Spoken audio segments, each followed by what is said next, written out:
We are in Lithuania.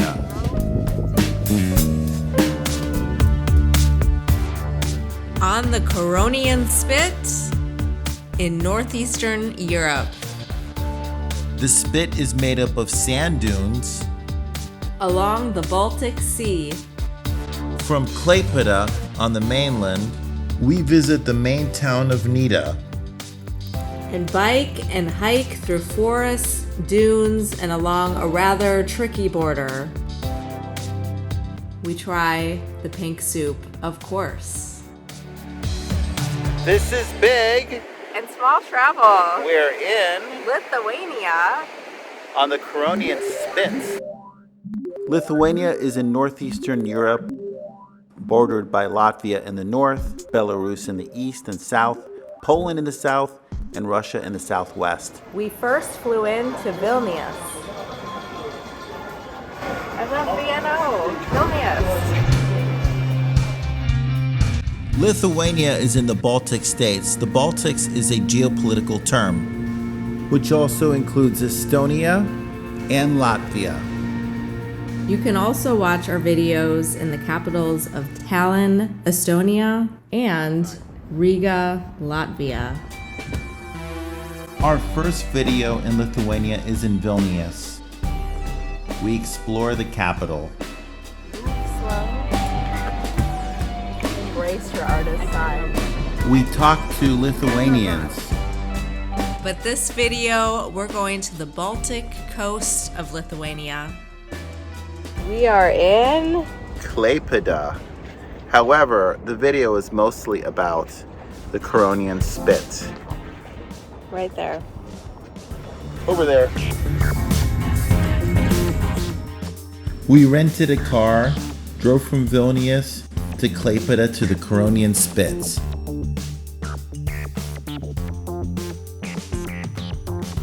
There's actually over 50 kilometers of beach here, straight through.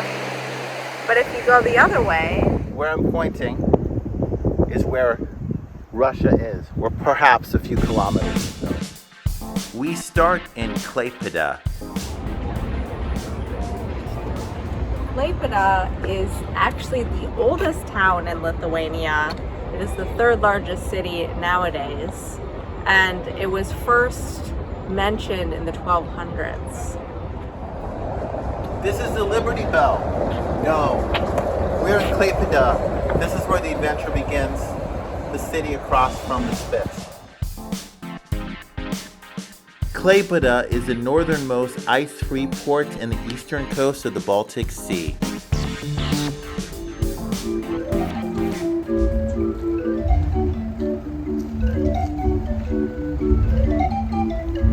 We are in Klaipeda.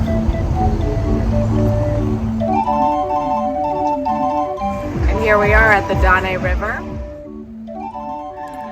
We are on the riverside in Klaipeda, and there's actually some information around here. There's a little timeline of the Soviet era here in Lithuania from 1945 to 1990. Small was discussing the ports, which we're at right now. The Dane River embankment, where a lot of warehouses were established, was established already as early as the 16th century. And this is why this port city of Klaipeda is important in Lithuania. We are by the swinging bridge. This is kind of creepy, this ghost, but it's actually a good story. Why? It's a legend that dates back to 1595, and apparently we are right near the castle here. And the ghost warned him that there would be a shortage of grain and timber. Right here, this is a castle. First mentioned, actually Klaipeda. Initially, this area was referred to as Memmelberg and established by clearly what would be seen as Prussian or Germanic.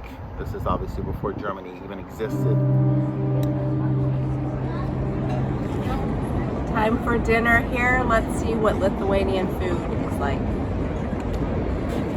Extra large size dumplings. What is this? This is a Lithuanian specialty. It is essentially mashed potato dumpling, and there's meat inside, and then we got some sour cream on the side. I got sauerkraut soup with pork rib, and Big got his favorite, the pink soup. That's the pink soup and potatoes. Have you been to Bratislava? This reminds us a little of that. There's all these sculptures around. I am looking for the magical mouse. The rat? It's not around here though. What's going on here? This is the magical mouse. You're supposed to whisper a wish to him, and hopefully he will grant it.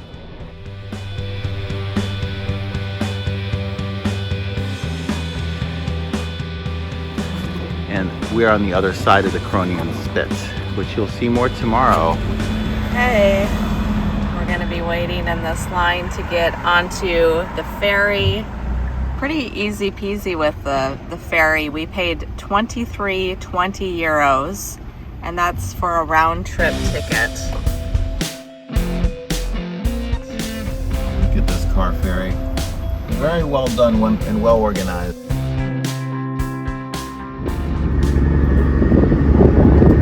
Driving on the ferry. This is only about a 5-minute ferry. The longest part is actually waiting to get on it. Okay, to actually get in, you have to pay 30 euros. The roads are narrow here on the Spit. Beware, this is a two-way road, and you will sometimes see big tour buses here. Yikes! Yeah, the first part of the road, actually, when you get onto the Spit, seems like more newly paved. Yeah,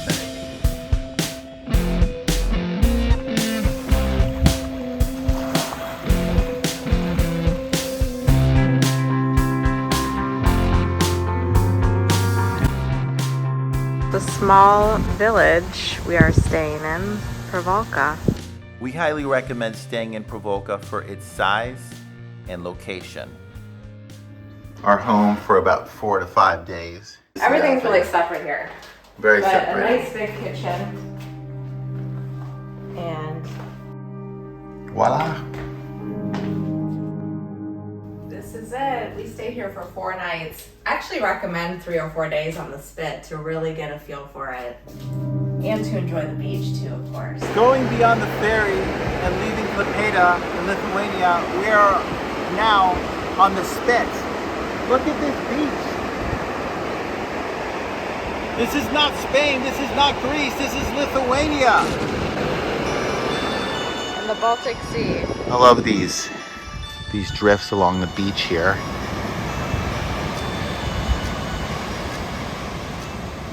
This is a map of the Baltic Sea and the lagoon. This is all of the Lithuanian part of the Spit. And there's a very little sliver of water between the Spit and the mainland. We, right now, this is where we're staying. Great little village, a little bit north of the main town, Nida.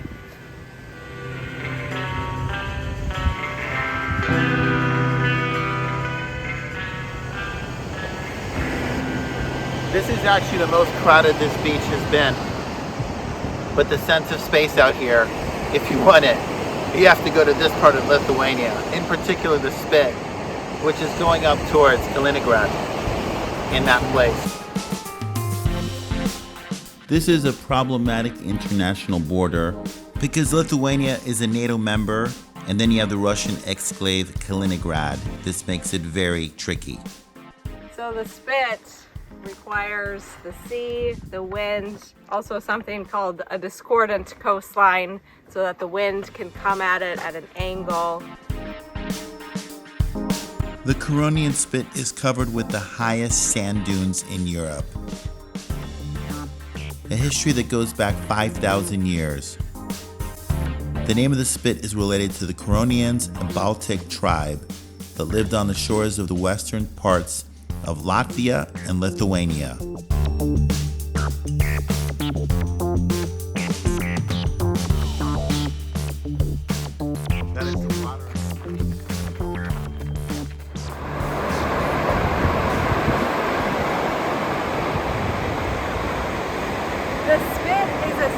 actually a very long sand dune, and that has created a really fabulous beach. There's actually 50 kilometers of beach, and it's this really white, soft sand.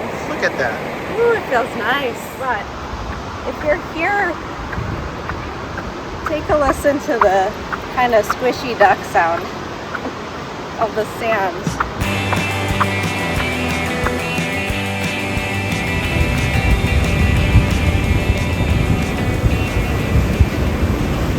Actually a little beach club here.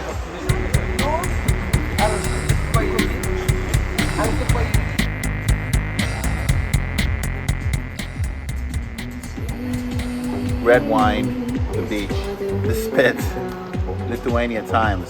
Let's do it.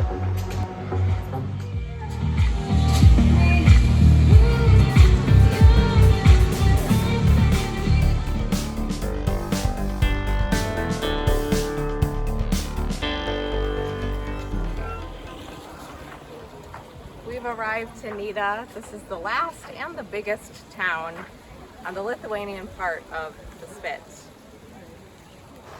We were right across from the Nida bus station. You can get here by bus. We drove in, as you saw, the waterfront of Nida.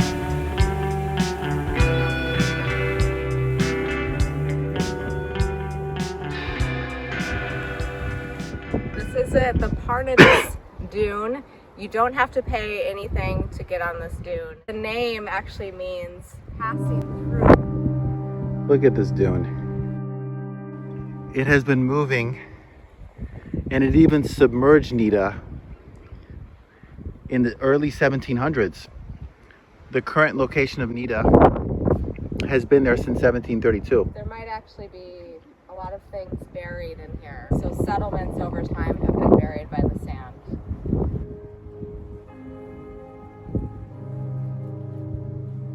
Beyond the lagoon, up behind me, or up in this direction, is the Baltic Sea. Baltic Lagoon. What I find fascinating being here, I shouldn't be. The border over there is Russia. Nida and the Dead Dunes are around 3 miles or 5 kilometers to the Russian exclave of Kaliningrad. You could walk or bike to the border, but this is highly not recommended. The main road from Nida is closed, and the border checkpoint between both countries is closed due to war. Do you like walking through sand uphill? Let's do it. The Parnadis Dune reaches a height of 60 meters, which is about 200 feet.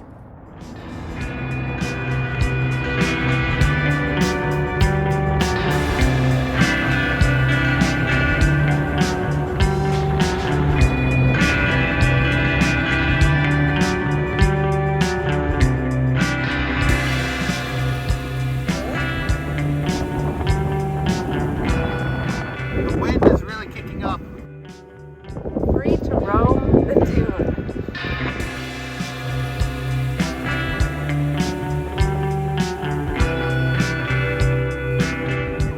This is the sundial.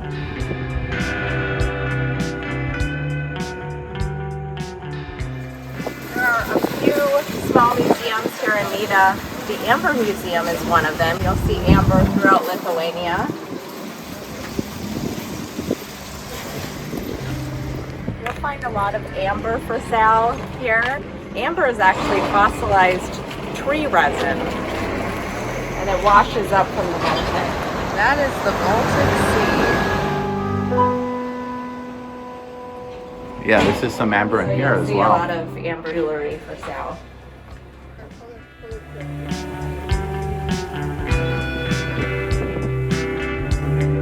Some of the architecture here in Nida. Some say Victorian and hints of Scandinavia. Note the architecture, not the hanging laundry, which is done all over Europe. But we're not here to talk about that. This is kind of the signature architecture here with the red siding, the blue and white accents, and some people like to call it semi-Victorian. It has a little inspiration from Scandinavian design, but it really makes up this town of Nida. You'll see it.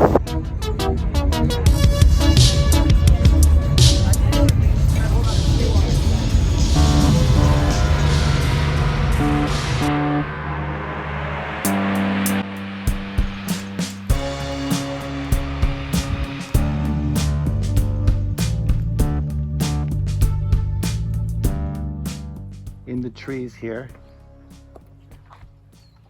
The spit here is excellent for bicycles. We got 2 bicycles from the place we're staying, and we're gonna actually head on to this bike path and I think maybe go to the nature reserve. We're just gonna kind of see where it goes. So as you see, the spit is between the Baltic Sea and the Curonian Lagoon.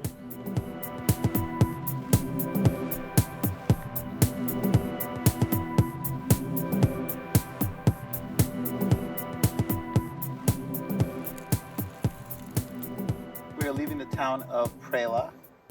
Excuse the pronunciation. We struggle, even in English. And we're gonna ride back. Look at this trail.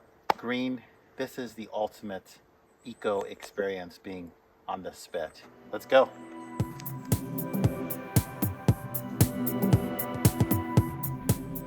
Okay, they have these maps all over. I love them. So that's the town that we're staying in, Pervalka. Is 5 kilometers, so not too bad of a ride. And as I mentioned, it's a bike lane the whole way. Really great. There's also a dune if you keep going past this town, and then you can eventually get to Nida.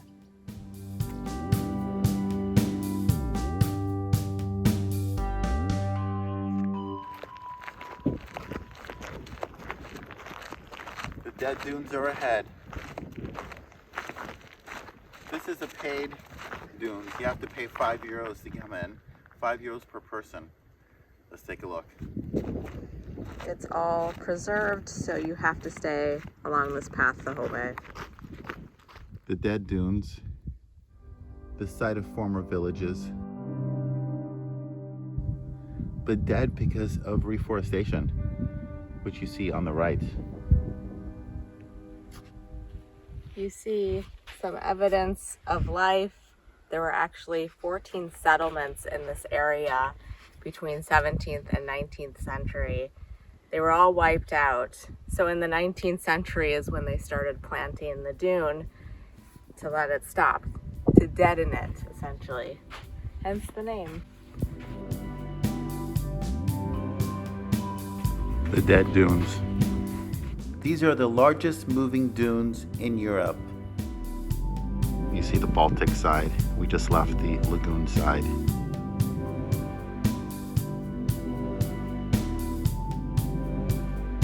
The silence of the spit is evident even here on the other side of the Baltic.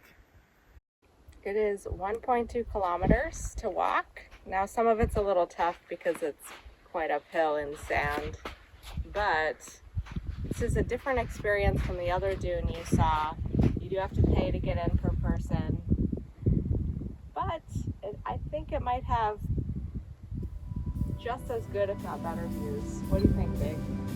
I like it.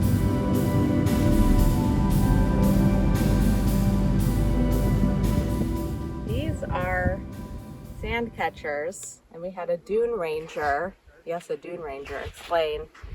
The sand catcher is, as it sounds, catches the sand so it doesn't drift. And these are updated every year. There are at least 14 villages covered by sand between the 17th and 19th century. If you see the tree line here, it's purposeful. It ends right there because it was reforested in the 19th century. Why? To protect the spit as it is, a little more stable. Because if it wasn't there, the spit would just continue to grow. The dunes traveled up to 15 meters per year.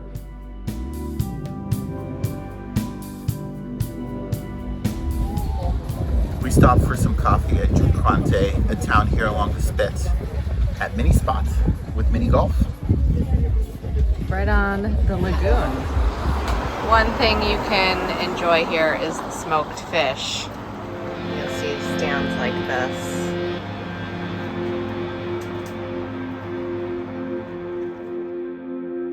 Some food here in Lithuania. Look at that pinkness. The pink soup. Kefir, beet, and there's some egg on there. We love it. And fries. And fries.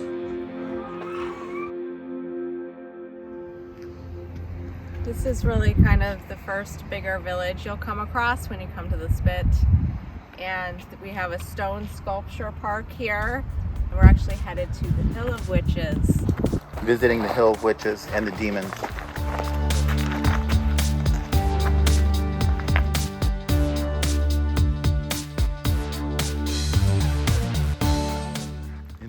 So on this dune is where the witches and demons would host parties for centuries and centuries and centuries. And a forester came out here and started a kind of a folk art program. So you have all of these really cute sculptures from 1979 to 81. The muse scared by these demons, witches on the hill. Small's throne here looking over at... Is this the mannequin piece of Brussels?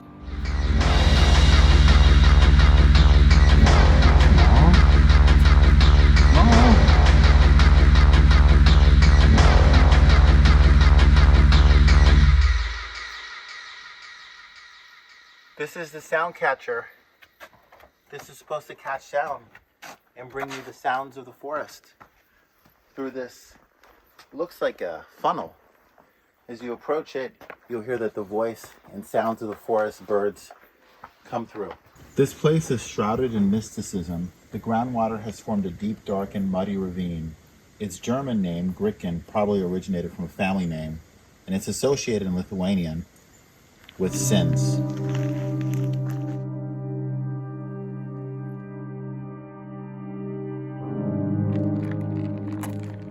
Very tranquil out here, I must say. We are here at a very busy time, but you can easily find spots for yourself, even hiking trails, biking trails, beaches. From bike to hike, we are now going to the little lighthouse. It's built on an artificial island, and we have to take the walking trail to get there. We continue on to, this is the Horse's Cape. It does have some historical importance. This is the Horse's Cape Lighthouse. It dates from 1900. It was built on a man-made island. This water here in the part of the Spit is where the Teutonic Order would cross. And it was called the Crusades during this time of history. The Teutonic Order were made up of knights from what is today Germany, Austria, the Habsburg Empire, and the area of Bohemia.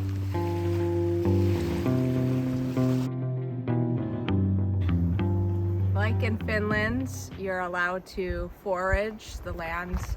You can pick the berries or anything else you want to try. I'm not going to.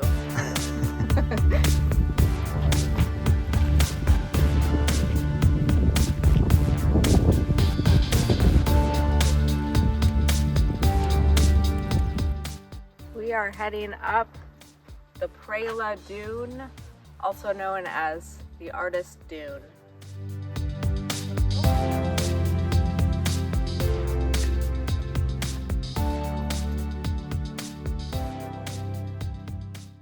Look at this behind us. Look at the sea line, look at the trees. Also from the mainland of Lithuania and part of Kaliningrad, there are rivers coming into the lagoon. So it's kind of balancing out this effect, creating the spit. So we stopped by Jodkrante. Excuse the pronunciations. We stayed in Pervalka. We rode our bikes to Preja. And then we drove up to Nida. And that is pretty much the end of the Lithuanian part of the Spit. What is the trees is Russia that is not on the map? Rode here, parked our bikes. We're gonna check out this dune and see some Baltic hiking along the Spit. On the coast of the Baltic. This is a little beach club, not quite what you see in Rimini. It's actually not as big, which is actually good because you have more space and less businesses, as you can see, and more beach for us, for people to enjoy. Sometimes just sitting by the sea, by a body of water, doesn't enough. And here on the Curonian Spit, outside of Nida where we're staying, it's perfect. This beach extends for 50 kilometers.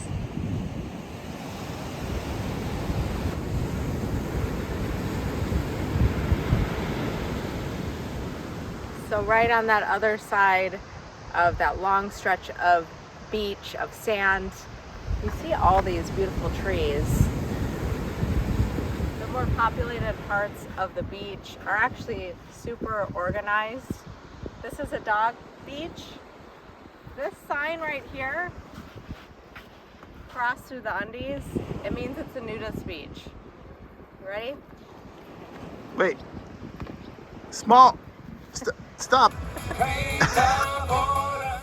Thank you for watching. Please subscribe. Don't forget to like and comment on this video.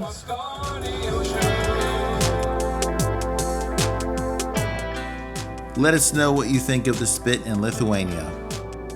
Thank you, or ačiū in Lithuanian. Thank you. Ciao. Ciao.